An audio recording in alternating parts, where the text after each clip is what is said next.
with the gold and silver market here and work our way through the economy and things like that. And the gold and silver market, as we know, we talked about this many, many times before, that it's suppressed, it's manipulated, and the central banks are continually doing this. And lately we've been seeing the gold and silver market suppressed even further down.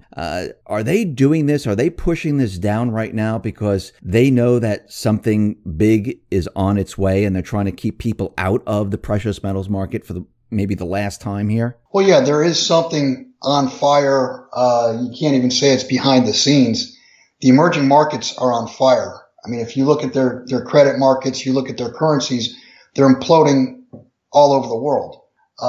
Interesting, this last smash down in gold and silver has done what it's done before. If you go back to 2008, 2009, I think if you go to 2013, as of yesterday, due to all the supposed selling that pushes the gold and silver prices down, the U.S. Mint suspended deliveries because of too much demand. So why is this important? Why are you bringing this up? Because if there's too much demand to the U.S. Mint, that tells you that there's absolute real demand for real metal. And that's been brought about by the price being pushed down too far by paper traders. And it's been my contention for years that when all is said and done, you're going to see the COMEX paper futures go one direction and real metal go the other direction. At some point in time, you're going to see that COMEX futures and paper gold, paper silver are contracts that cannot perform, and the value of a contract that cannot perform is zero. And that's where paper gold and silver are going to go. At the same time, real physical gold and silver will be unattainable. So they're going to blast off in opposite directions. Now, with the silver market, I mean, are they stopping the selling of the silver coins because they don't have enough silver right now? Or are they doing for another? All I know is what I read. It was a note from the U.S. Mint. They just said that there's too much demand. So whether they don't have enough silver or, they've depleted whatever stockpiles they had ready for delivery, there is an interruption in deliveries. Now, but think about it, Dave. It makes zero sense that if the price of silver got smashed, that would be due to selling. And if you look at COMEX futures, and if you look at the amount of EFPs that have been shipped off to London in exchange for physicals, the open interest is at an all-time high. And the exchange for physicals so far this year is 2 billion ounces.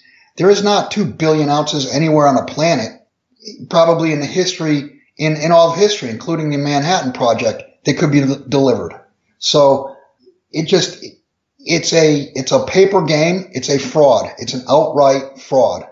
Now, JP Morgan, they've been accumulating a huge amount of silver in their COMEX warehouse, and it's reported that they have more than the 1980 Hunt Brothers and 1998 Berkshire Hathaway, more than they both did at those times. What's their reasoning for accumulating so much silver right now? They purportedly have something like 700 million ounces. And the real question is, whose silver is it? Is it JP Morgan's? Is it the U.S. Treasury's? Is it China's? Who knows? If you can tell me whose silver it is, then I can try to deduce, why the strategy of amassing that amount. Obviously, somebody's amassed it because they understand that that real silver above ground is scarce. What's going to be more important when everything implodes? Is it going to be gold or silver? I mean, for people that are thinking like, "Ooh, I should buy gold or silver," what do you think is more important to hold on to here, silver or gold? Silver, the silver to gold ratio now is just a tad over 80-1. It's historically been 15-1, and it comes out of the ground at 10-1. So silver is, if gold is cheap, silver is super, super cheap. So I think from a performance standpoint, I could see that ratio coming back to somewhere between 10 and 20-1, which means silver will outperform gold at least fourfold. The other thing is, when the system does come down, there's only so many wealthy people that'll have the ability to gobble up gold. And there's billions of lesser wealthy people that will gobble up silver. In other words, silver is going to be poor man's gold. So I think you're just going to see an overwhelming demand from the little guy into the silver markets. I wanted to switch into the economy right now, and Trump is out there telling us that the GDP numbers are fantastic, unemployment is low. People are confused right now because from 2008, when we had the Great Recession going to 2009, we talked about the manipulation in GDP, unemployment, and everything else. And now all of a sudden, the economy is doing well. I mean, a lot of people are sitting there going, well, this doesn't make sense because one minute it wasn't doing well. The next minute it is doing well. And we know that these numbers are still manipulated. Is there a plan here? What is his plan? We're watching the trade numbers, and the trade numbers are getting worse. And the reason for that is a stronger dollar. And I've said now for a year anyway, the last year, after about the first 6 months of Trump's term, he started taking ownership of the stock market. And I have been saying all along that I think that's a big mistake for him to own the stock market. I believe that, and you know I'm on the record for saying I think truth bombs are going to matter. I believe that some truth is going to come out and all hell is going to break loose in markets. And I think Trump will be able to point at, well, hey, everything was doing fine, but, this news came out and it is what it is, and we're going to have to deal with it. And what do you think this news is going to be? I mean, you pointing to something specific or? Yeah, like we were talking about before the call. I mean, all these sealed indictments that are backlogged. I truly believe you're going to see military tribunals, and actually his executive order back in January talks about the military code. So I think you're going to see some treason, some traitor, sedition cases. I think there's going to be a huge explosion of pedophilia exposed cases, and and also this Russia thing is falling completely apart. And even by this weekend, if he declassifies the 20 FISA warrants, then we find out who signed them. And that whole thing is starting to fall apart. I mean, now Judicial Watch has found out that Peter Strzok was the one who wrote Comey's first draft. I mean, we're getting closer and closer to the core. And I can't point and say it's going to be this or it's going to be that, but it's going to be the dirt. So if this news, like you said, comes out, how do you think this is going to affect the economy? Do you think the market's going to fall? Do you think we're going to see riots? Do you think people are just going to reject it and say it's not real? I think you're going to see all of the above. I think you'll see some on the left just reject it and call it fake news. I think there will be riots, and I also believe that confidence will completely break in the system. And that will go hand in hand, by the way, with the fractional reserve nature of the gold and silver markets. There's going to be a cash call in those markets, and that those markets will be exposed that the metal does not exist to deliver. And that will spread and expose the rest of the fractional reserve nature of our entire financial system. So confidence is going to break. That's the bottom line. And I think Trump is going to be able to point at, hey, I didn't do these things. They happened. And everything was fine. Everything was going along fine until confidence broke, and he'll point at what broke confidence. So do you think this is going to be the trigger for the economy collapsing finally? That could be a trigger. It also, you could see some of these emerging markets trigger it. I mean, the emerging markets, this is very similar to what happened back in 2008 with the credit. Supposedly, there was going to be no contagion. It was all contained. And they're saying, no, there won't be any contagion. I have, let me relate this to you. Some boots on the ground reconnaissance. I had an exchange student from Brazil live with me, back in the early 1990s for about a year. And I've kept in touch with him over the years. And I spoke to him, 2 days ago. And we generally don't talk business. He's from a very wealthy family. And I specifically wanted to ask him what the conditions were or are in Brazil. And he flat out told me, he said, "Oh, Bill, I've never seen things as bad as they are right now." And I asked him about interest rates. He told me that interest rates in Brazil right now for a collateralized loan, in other words, with a piece of property or something or a business behind the loan, the interest rate is 20%. And I was shocked. And he said, "But that's not the worst of it." He said an uncollateralized loan is 100%. Now, what that tells me is that economy is dead. It cannot function. No economy can function with 20% rates, much less 100% rates. So, and that's just Brazil. Then you've got, you've got all the rest. You've got Argentina, you've got Turkey, you've got South Africa. I mean, there's a whole long list of them. And all of those countries have borrowed in terms of dollars. And that's the problem, is that they can't print dollars to pay back the debt. So these are going to be defaulted loans. So we're seeing the emerging markets right now where they're seeing inflation. They're seeing interest rates. Hyperinflation. And now if they start defaulting, what then happens? Well, I mean, then you're talking about the banking system, because one person's debt is another person's asset. And in these cases, you're looking at banks all around the world have lent dollars to these countries.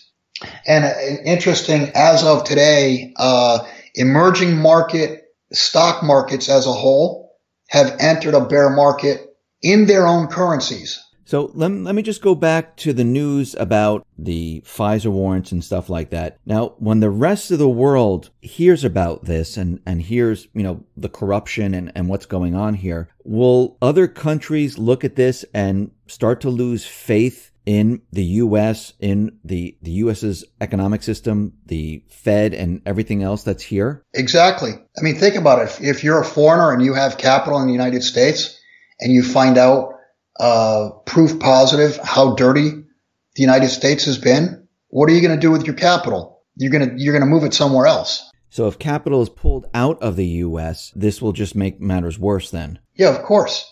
I mean, it's when capital gets withdrawn from a country, the currency drops, the bond market drops, which means interest rates go up, and the overall bid to that system evaporates.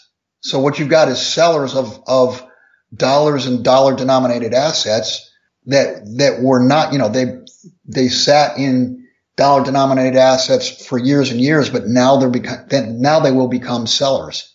And who's going to buy? The answer to that is the Federal Reserve. The Fed is going to be the lender, the buyer, the bid of last and only resort. I mean, and on top of this, Trump has been criticizing the Fed where, he came out and said, "Hey, listen, we shouldn't be raising rates right now. Debt's coming due soon." But he made a remark in his quote saying that, all right, but the Fed knows what's best for the country. So go ahead and do what you got to do. Do you think he's actually really saying that this is not good for the country? This is going to bring down the system and the Fed will be responsible for that? I think that Donald Trump is a lot smarter than many people give him credit for. I believe he fully understands the system's going to come down and he's going to preside over the bankruptcy of the United States. And the only question is, what form or manner does the system come down and how is the bankruptcy handled? Do you think this was all planned from the start? You could say it was planned all the way back to prior to just 1913, prior to the beginning of the Fed. I mean, it's a predictable end. It's an absolutely predictable end. You can't know when, but you can know that eventually the amount of interest that's required to pay can't be paid. And that's where we are. Well, do you think that what Trump is doing right now, do you think this is a planned takedown of the system? And he knows that if, he declassifies the IG report or declassifies the FISA pages, he knows that it's going to cause problems in the U.S. Do you think this was planned from the beginning to maybe reset the entire system and put those in prison who committed treason? Do you think this was all planned from, many years ago where they finally got him into office and to push this forward? I don't know if he was planned to be put into office many years ago, but yeah, it is planned. I mean, this is a fight of light versus dark. And if Trump had lost, if Hillary had won, what kind of world would we be living in right now? None of these truths would be coming out. I mean, none of it would have come out. None, the pedophilia would not be being prosecuted. We would never have found out anything that was going on in the Department of Justice, the FBI.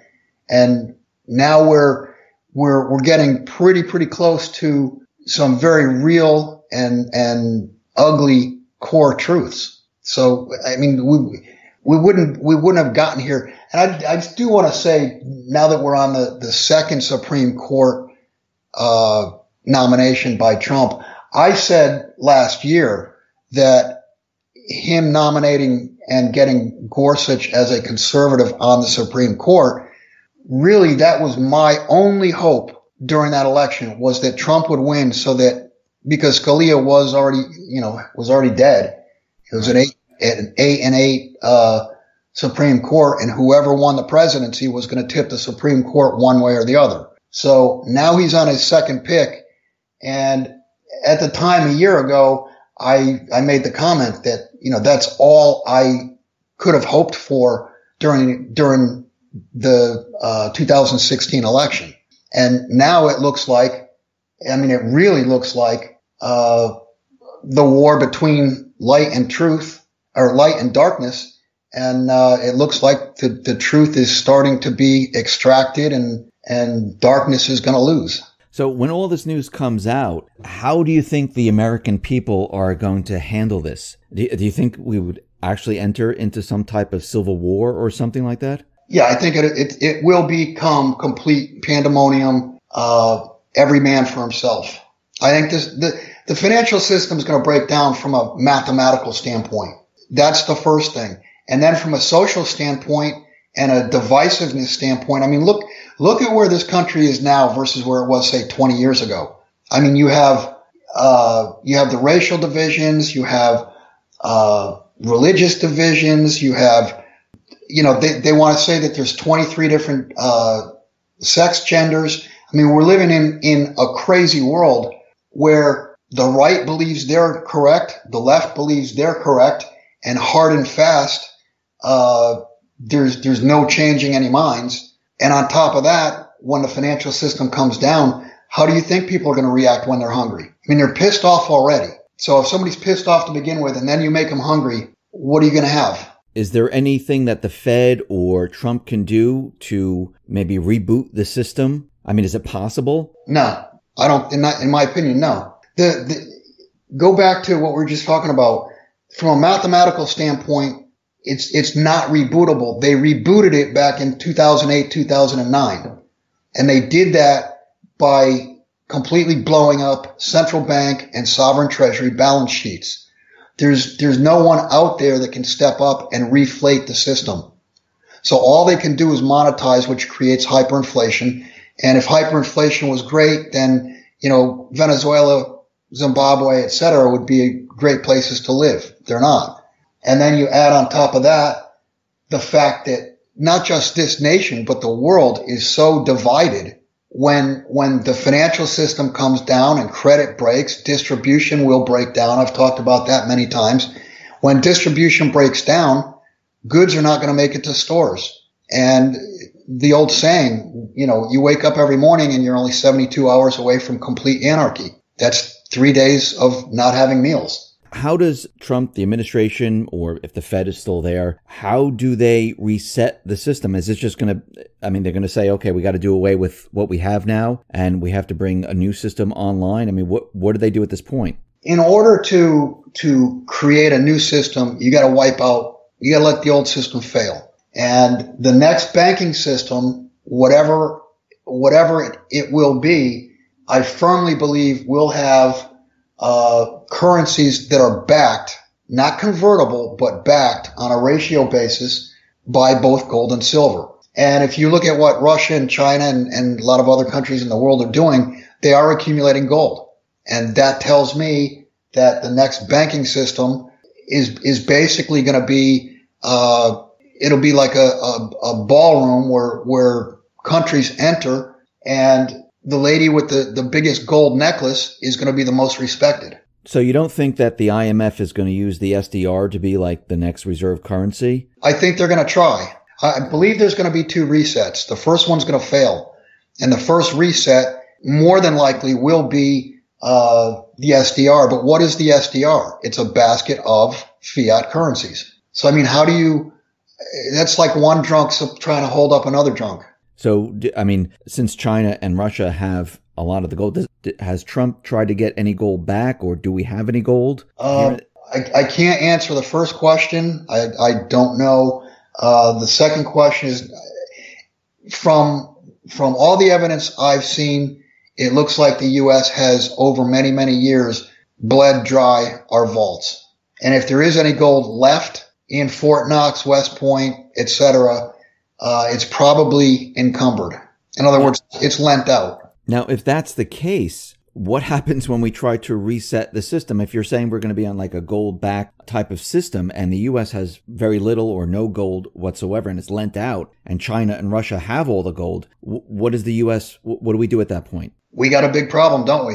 Now, there are a couple of options. You could see a confiscation. In the event of a confiscation, I would much prefer to have U.S. mint coins as opposed to bars or foreign coins. If there's a confiscation, I would think bars and foreign coins would be confiscated first. The other thing is you could see a national campaign. They might call it Dig Baby Dig.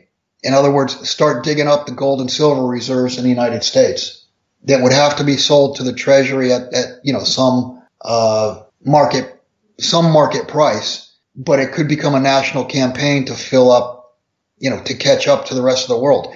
Remember, we're supposed to be the largest holder of gold in the world. And it's very possible or highly probable we have less than 1,000 tons. So if we have less than 1,000 tons, and people we're all worried that, we've been purchasing gold or silver. People have been doing this. Not everyone in the country, but many people have. People have always been worried that, I'm afraid that they're going to confiscate my gold. If people sit there and they say, I'm not handing this over, what happens then? If it got to that, I mean, you could possibly see an attempt at going door to door, but there'd be massive amount of deaths every single day. Generally people who own silver and gold also own lead. So I think, right there, you asked, will there be a civil war? Right there is reason for massive uprising. Let's continue on this. If the U.S. has no gold and they're going to have to dig, like you said, and China and Russia, they have most of the gold because they've been purchasing for quite a while now. Are they the new powerhouse of the world now? Or are they the reserve currency? Is that where the manufacturing is? Are they the U.S. back in the 40s? You just answered your own question. So yes, they have the money. They have the manufacturing. They have a if you want to call it a hungry population. Not from a food standpoint, but from the standpoint of, they're working, they're earning, they want to better themselves. It's like the U.S. was, like you just said, 75, 100 years ago. So the U.S. right now what has it become? An empty shell? The U.S. has become Britain after World War I and World War II. Britain was the previous power. They lost power and, have basically just treaded water and are no longer a world power. The difference is the U.S. from a military standpoint, the U.S. does have obviously, a military that could end the world. So, I mean, that's obviously a danger, is seeing the table get kicked over. If we can't run the show, there's no show. Do you think the deep state, when all this information starts to come out about the 20-page FISA, maybe the Inspector General report, when it starts to get all declassified, do you think the deep state will try some type of an event or maybe try to start a war? Yeah, I would definitely keep my eyes open for what very well could be a false flag. And what scale do you think this will be on? Do you think it's going to be like another type of shooting, or do you think it's going to be something on the scale of 9/11? Yeah, this is pretty much for all the marbles. I mean, like I said, we're getting down to some very core truths. And if the core truths get exposed, you're going to see, the left completely lose power. And I don't think they're going to give that up willingly. So, your imagination is as good as mine as to what or how grand a false flag could be. So are you thinking that this is going to happen, like we've been talking about, between now and the election time? You think that's the time frame where we think that this is going to happen? That would be most likely. Well, Dave, I mean, if the news from Sarah Carter today is that by the weekend, and the weekend is just a couple days away, or by the end of the week is what she put it, he may release that. If this gets released, it pretty much is a domino. And it'll set things in motion. So to answer your question, yeah, I think the most likely time is between now and the election. So all the things that we talked about in the past with the economy, with your pensions, your savings, dollars that you have in the bank, dollars that you have, maybe hidden at home, things like land and the stock market, is that just going to disappear? Is it going to drop down to zero? Obviously, land doesn't disappear and doesn't drop to zero. Stocks won't go to zero. They'll probably take a pretty big hit. I do think that when I say a pretty big hit, I mean a 50% drop in the stock market would leave the markets still overvalued at this point.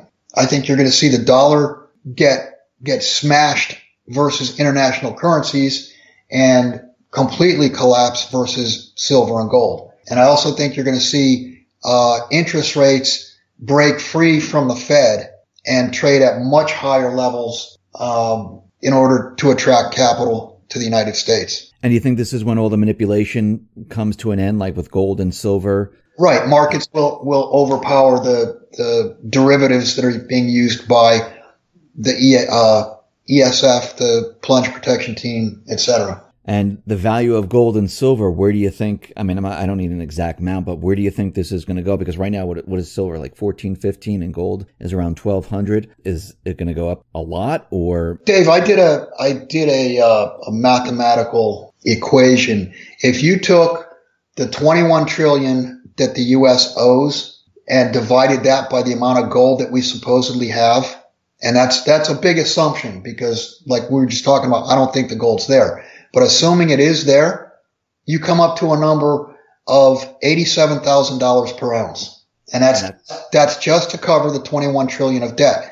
That does not cover any future promises, pensions, Ginnie Mae, Fannie Mae, Social Security, et cetera, et cetera. And what about silver? If you had an $87,000 price on gold and the ratio was 15 or 20 to 1, you do the math. That's quite a bit. It's a lot more than $14 or $15. It's in the thousands. Yeah. For right now, everything that we've been talking about, and we've been talking about this for quite a while. I interviewed you many, many times.